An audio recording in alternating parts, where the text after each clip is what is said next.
There's a Victorian home in Central California that's been frozen in time, untouched since the 1890s, never restored, never remodeled, preserved as if the owners never left. Welcome to the Zalud House, one of the only Victorian homes in America still standing in its original splendor, a true time capsule offering us a glimpse into the past. This house wasn't just frozen in time, it was intentionally preserved. It was Pearle Zalud's gift to the public. She was the last member of the Zalud family to live here, and when she passed, she donated the entire property with its contents to the city of Porterville as a museum. But somewhere along the way, the legacy of the home got twisted. Tragedy turned ghost story has taken over the home's reputation. What was meant to honor a lineage of love, memory, and preservation has since been overshadowed by paranormal headlines and ghost tours. And while I love a good ghost story, I didn't come here to chase the spirits. I came here to honor Pearle's vision, to showcase the home as she wanted it remembered. Hi, I'm Allie, and welcome back to Fab Little Dish.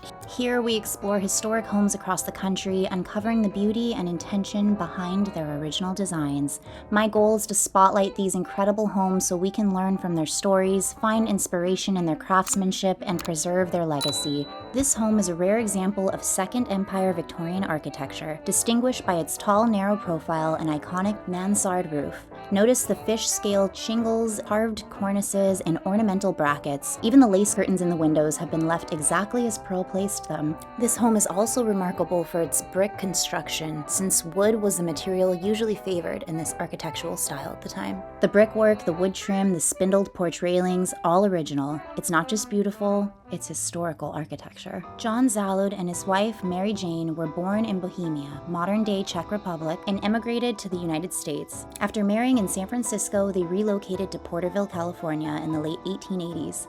John built this elegant Victorian mansion in 1891. Tragedy struck the family more than once, unfortunately. John's daughter Mary passed away, and also in 1917, his son-in-law William Brooks was shot and killed in a chair that was sitting in the lobby of the Pioneer Hotel. That very chair with bullet holes is actually now inside of the museum in William's bedroom upstairs. And this is what has led to the Zalud House having such a paranormal reputation today. And many years later, Pearle Zalud, who's the youngest daughter, became the last family resident. She never married and spent her life caring for the house and preserving its contents and memories. When she passed in 1970, she left the home and all of its original furnishings to the city of Porterville. In 1977, it officially became a museum, much as she intended. This front parlor was Pearle's sanctuary. You can just feel the love that filled this room, and it almost feels like she's still here. There's a quiet warmth here, from the lace-draped curtains to the needlepoint chairs that she made herself, sitting all around the velvet Victorian couches. This place just makes me want to sit down and have some tea with her and talk about all of her travels. That's something you're immediately drawn to when you walk in here, are all of the treasures, the souvenirs, the knickknacks. They all look like they came from somewhere else. The Zalud family loved to travel, and they did bring a whole bunch of beautiful things back. Pearle's mother really wanted to go back to her native country before she died, but she was unable to do so, so Pearle took that mission on, which really resonates with me. She went ahead and did the trip that she was supposed to do with her mother, went back to her homeland, went all over Europe, and took back a whole bunch of treasures for us to all enjoy here. That is what this room screams. It is her not just preserving a memory, but carrying out a wish of her mother's, one that she was not able to do, and that Pearle was happy to take on. You'll even spot a French-style glass cabinet, nearly identical to one in my own home, proof that Pearle and I would have absolutely gotten along. Every object in here belonged to the Zalud family, and it's all been lovingly kept just the way Pearle left it. From the curtains she hung, to the paintings and pictures that are on the walls, everything is exactly as she would have intended it. That makes this parlor still feel alive.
Pearle loved music, so much so that it echoed throughout every corner of this home.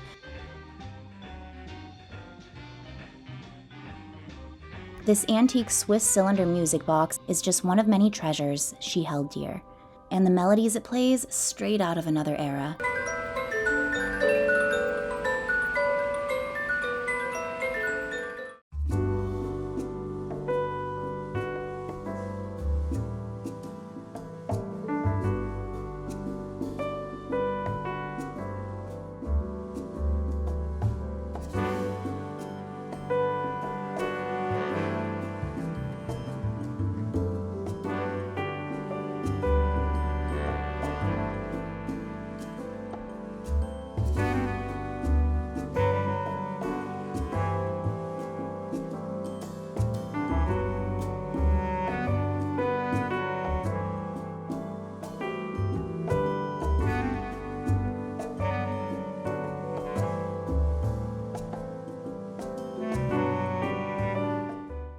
The dining room is packed with so many treasures, but my eye always immediately is drawn to fireplaces when I'm on these house tours, and this one was no exception. The carved wood absolutely makes the room feel warm and cozy, and all of the original knickknacks displayed throughout make it feel authentic and lived in. The table is set traditionally with layered china, cut glass, perfectly placed silverware, and other original pieces that belong to the family, just waiting for their guests to arrive and enjoy.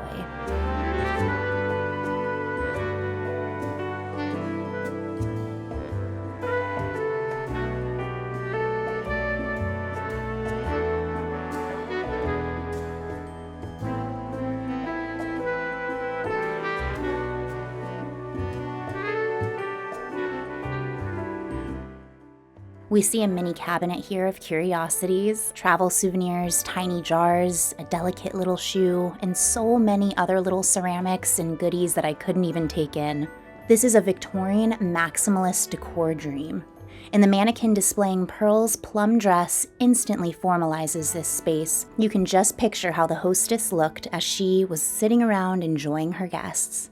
On the sideboard, notice the small bottles and decanters. By the 1920s, with Prohibition, families did their entertaining behind closed doors, and the Zaluds were no exception, because during the 1920s, Prohibition didn't stop, it just became discreet.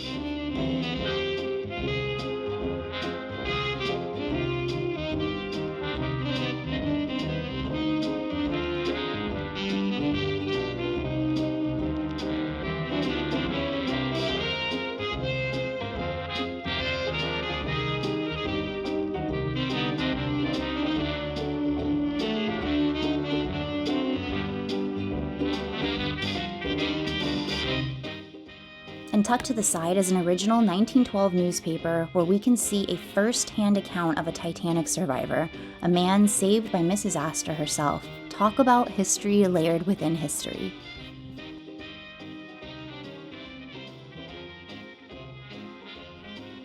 Even the kitchen feels as if it was frozen in time. Everywhere you turn, there's something new. Enameled pots on a royal blue stove, an oak icebox with gleaming hardware, and original dishware stacked high with care.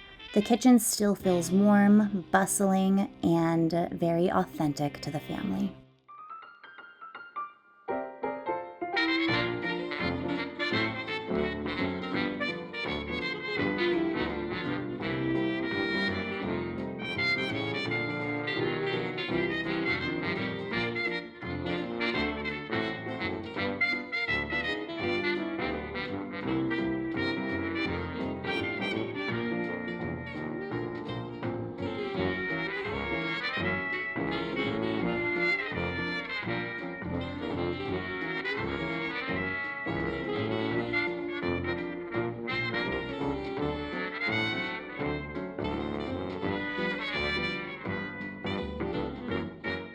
This was Pearle's room where she passed away, and stepping inside feels like entering a memory. Her dress still hangs as if waiting to be worn again, family photographs line the walls, and her original bedding remains perfectly in place. And unlike most visitors who focus on the paranormal, I felt something else entirely in this space.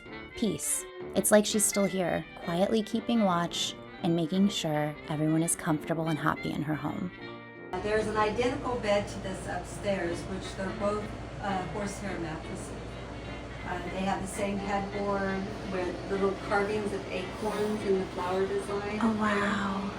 That represents the children. Their last name means acorn in their language. So I guess they had the 6 little acorns.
Upstairs, we begin in what was most likely the sewing room. You can tell by the display of antique dresses and the soft, intimate scale of the space.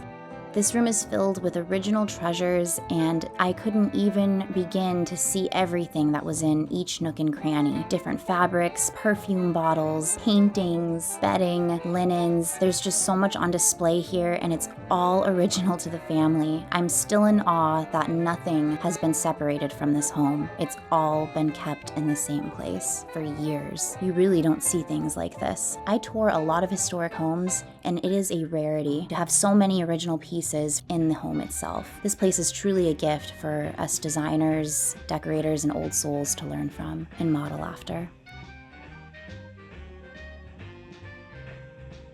My appreciation for Pearle and the gift she gave all of us through her home in this museum was just growing with each room I stepped into.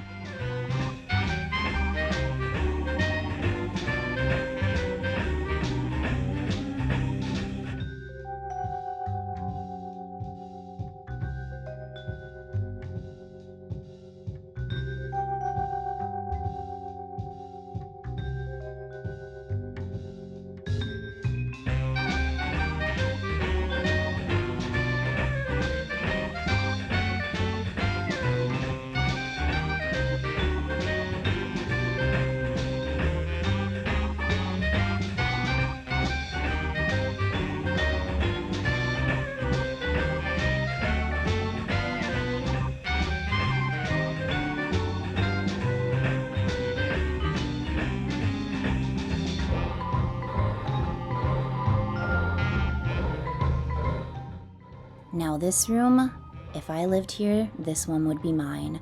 I love the soft, sweet, and pink striped wallpaper. Again, original to when Pearle lived here. The porcelain dolls, the Victorian toys, the dainty shoes by the vanity, it all feels like a little escape. This was just another bedroom upstairs that either Pearle or her sister might have lived in, or it could have just been a guest room. But I'm thinking it was for the girls at one time, which is why it is decorated so cute and beautifully. I love when rooms just feel like the people who lived in them.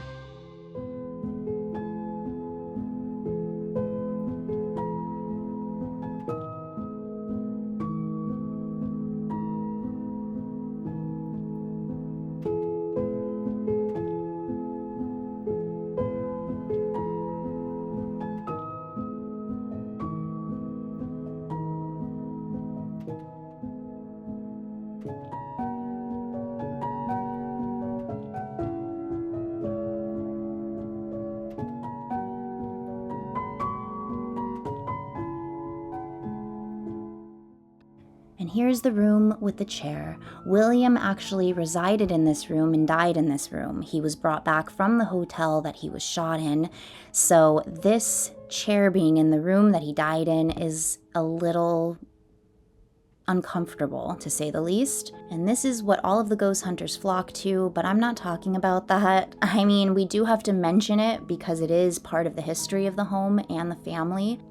But what really stood out to me about the chair is how it stood out compared to everything else in the home. The other pieces of furniture in the home have ornate carvings, and the woodwork is so intricate and gorgeous, and this just stands out like a pink elephant in a room. It's too large, it doesn't match the vibe, and honestly, since it wasn't even part of the original home when Pearle lived here, I feel like it shouldn't even be here. I don't know. Let me know what you all think in the comments below. I know that's going to take a lot of the ghost hunters and paranormal seekers away from seeing this house, but it might draw people to the home that Pearle actually envisioned wanting to be there. So let me know. I'm curious if I'm the only one that thinks this, but I feel like this chair has just got to go. The room itself looks very comfortable and quaint. I love the wallpaper. You can tell they experimented with dark colors, and it does scream masculinity all throughout this space. I think it's a cute little room, but unfortunately, it's being taken over by this ginormous chair with a bad reputation. And this room belonged to Pearle's brother, who tragically died when his horse stepped into a squirrel hole at just 22 years old.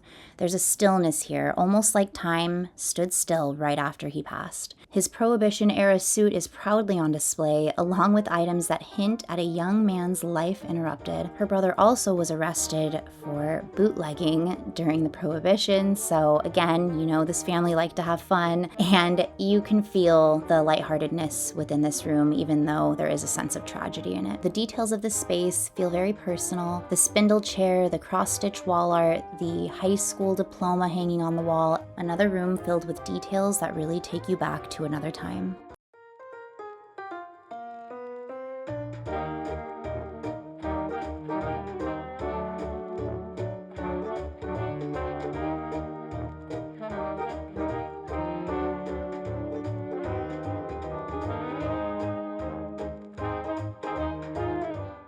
The bathroom was added around the early 1900s, and it's a great example of the transition into indoor plumbing during that era. I always love to see how bathrooms were added into Victorian homes because you can tell that they used to be a bedroom. This is a good sized bathroom. You'll notice the apothecary bottles, the embroidered linens, and I love how the curators displayed it here. Every detail is true to the period, from the oil lamp to the silk robe still hanging by the door, waiting to be slipped on.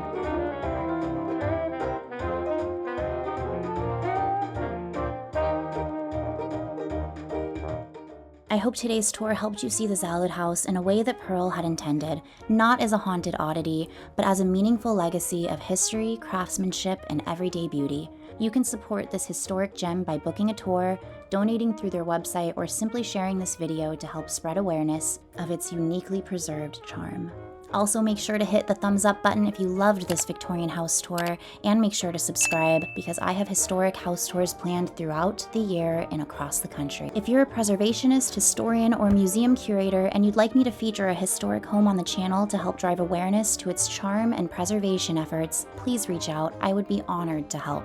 Until next time, my friends, you all take care, stay lovely, and keep celebrating the beauty of vintage home. Au revoir.